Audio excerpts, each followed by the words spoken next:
I became a mom very young. I was 17 when I had my first son.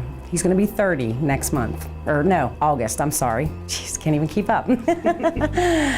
And throughout life, I mean, it was hard. I tried to go to college after high school, and I got probably a year's in, and I ended up quitting because I was trying to work full-time at a nursing home, go to school full-time at the business college up here, and try to take care of 5 kids full-time by myself. I didn't want to go on welfare. You know, it was either quit my job and stay in school and go on welfare, or quit school and stay working. And I decided to quit school and stay working. And I probably worked in just about every nursing home in Columbiana County. And then after that, I worked at the mushroom farm. I worked at a cookie factory. I was even a chimney sweep. I pumped gas. I ran a full-serve gas station in Lisbon. And I did all that to raise my kids and pay my bills. Trying to keep up with sport, it was hard. Life was hard, but I kept plugging away and plugging away and plugging away. And I was working on doing that when I started college here at Kent State in 2005. My aunt told me, she said, Amy, you should try to check into going to Kent State. And I said, yeah, I should do that. I should check into that, because the student loan that I had before, when I tried to go to college after, I had it all paid off. Everything was paid off, you know, and I thought, okay, let me see if I can do it. Well, I got in and everything started changing for the better and the better. I mean, at first it was hard. The next year, the house caught on fire. And I had to deal with that while trying to do my schoolwork. My son graduated high school. He went into the Marines. He went off to war, you know, I mean, he was in Iraq for, what, 8 months? Then he went on tour again. This all happened during the time I'm in school, and the house thing was really hard because I couldn't live there. I couldn't live there for like 6, 7 months, and I'm staying with family, and you know, when I finally did get to where I could move back in my house, we had the electric and everything, it was gutted. Here I am trying to do schoolwork on my computer because it takes more time than what I have to sit in the computer lab here.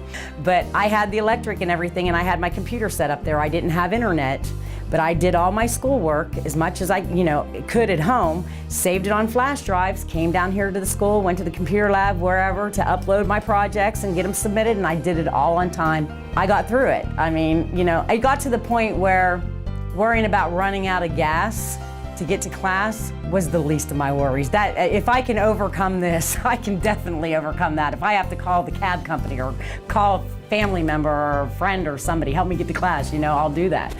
You know, but I mean, I got there, and what was really great about going to Kent State is I got my associate's degree here in East Liverpool, and then when I went on to the bachelor's program, the classes that I had to take, if I couldn't take them here at this campus, I was able to take a lot of them online. I never once had to drive out of Liverpool to go to any of the other campuses. The only campus I ever had to drive to was Kent State East Liverpool. Then I got into the master's program, and what was really awesome about that is that every class that I had for my master's program, I could take online. So I was able to get my associate's degree, my bachelor's degree, and my master's degree all sitting right here in East Liverpool, whether it was in front of my own computer at home or in the East Liverpool campus. That's awesome to me. I understand that our town can be depressed. Yeah, I mean, it's depressed economically, it is. You know, we got a lot of problems, but you have problems everywhere, no matter what town you're in. Some are just hidden a little bit better than others, you know? But I love this town, and I think it's great, and I think that Kent State being here has opened up a great opportunity for the people in this town. But I mean, yeah, there was a lot of hard things that came along the road, you know, along the way before I started Kent. I mean, things are looking up a lot better now for me. I mean, I can find ways to make money sitting at home. If there's not a job out here available, you know, that I can drive to, I have the means and the knowledge to make money sitting at home in front of my computer. All it is marketing myself. I can do websites sitting right at home. I've had clients I've never even met face to face. There's a way. I'm educated now, so I can find ways of doing that. I don't have to pump gas no more. I don't have to make cookies or, pick mushrooms at the mushroom farm, And I wish I would have done it all before I had kids, Maybe things wouldn't have been as hard for them. I have 4 grown sons and a grown daughter. My oldest son will be 30, that's Richie. He'll be 30 in August. He was the first one to go off to the Marine Corps. That, of course, was back in 2003.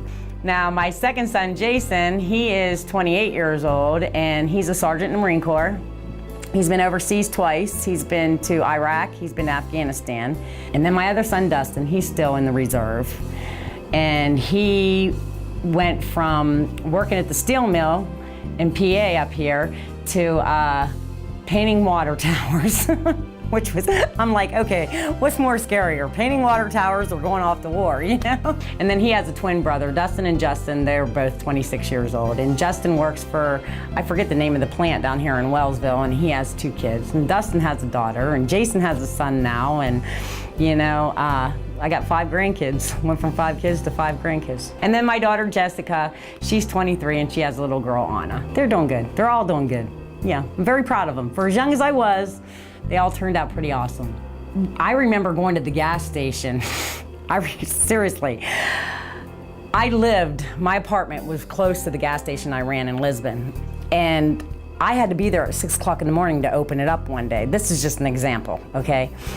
My daughter Jessica didn't get on the bus until 8 o'clock. So I'm taking her to the gas station with me, which is right by where we live, at 6 o'clock in the morning, and keeping her there with me, and then the bus would come and stop at the gas station for me to pick her up. There was a weekend day that I took her to work with me, and she walked out to help me pump gas. And the lady that I forget the lady's name, I knew her that came in, I was giving her gas, and she was introducing her to Jessica. This is my little girl, and she says, "Oh, you're so cute. What are you gonna be when you grow up?" And she said, "I'm gonna pump gas like my mom." I says, "Oh, no, you're not." You are most certainly not gonna pump gas. But I just kind of like always preach to my kids that while I would never change in a million years the fact that I had them, if I could do it over again, I would have waited and had something to give them before I had them.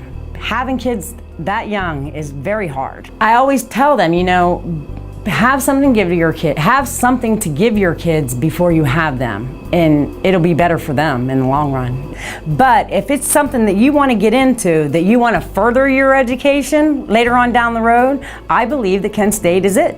You got to go there. I would much rather, just using the computer technology program for example, I got my associate's degree here in computer technology, and back in the day, they had a computer technology program up there. However, I knew I wanted to go on. I knew I wanted to continue and get a bachelor's degree somewhere along the lines in computers, and if I would have went there, I would have had to come here to go on to do that, and would those classes be transferable to here? I don't think they are. I don't think, this is a 4-year accredited college, if you have any plans in the future on going on, this is the place. And everybody here is just so positive. It's just, I just, all my professors, all my advisors, even the students that I've gone to school with, everybody is so positive, so positive. But I want to also be remembered for somebody who never quit, somebody who proved that it doesn't matter how old you are, you can go to school, and I think I want to be really remembered for that person who proved that can't is not a word. As long as you have determination and you're dedicated, you can make anything you want to do come true. But I think my biggest dream was to make my kids as proud of me as I am of them. And I hope that the day I graduated was that day.